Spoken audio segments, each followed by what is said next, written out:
signals shift away from Westerns, need to move on. With his fate in the Yellowstone universe sealed after the show's conclusion, and no word on when the second installment of the Horizon, an American Saga franchise will arrive, Kevin Costner is keeping his options open.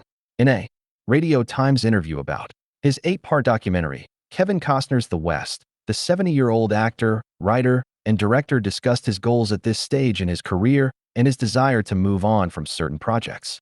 Costner's career is synonymous with the modern movie Western. From his role in 1985 Silverado to his Oscar-winning Dances with Wolves, it's hard not to picture him in a Stetson with a six-shooter.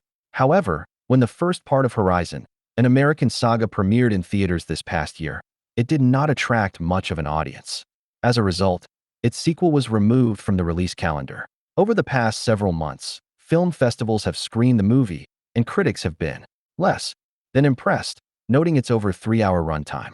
Earlier this year, a lawsuit emerged over an unscripted sexual assault scene, likely complicating matters further.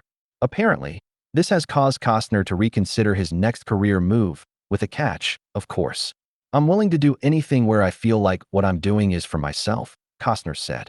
"It doesn't have to be a Western, it could be something else. But when something is no longer interesting to me, or there's some other reason that I need to move on, I'm willing to do that."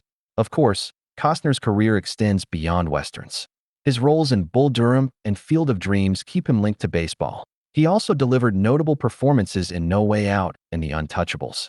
Despite coming from the 80s and 90s, these films continue to resonate today. Later in the interview, Costner reflects on how art can endure. "I think you can write a short story, and it can live forever," he said. "You can write a novel, and it can live forever. You can make a short movie, and it can live forever.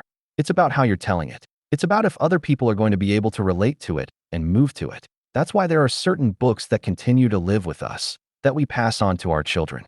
He continues, "I think the hope for me is that I can stay relevant, not only to myself, but to people who find my work. I can't create work that I think is going to find them. I can only create work that, when they do find it, it reflects what I was feeling and my sensibility. And hopefully they're moved by it."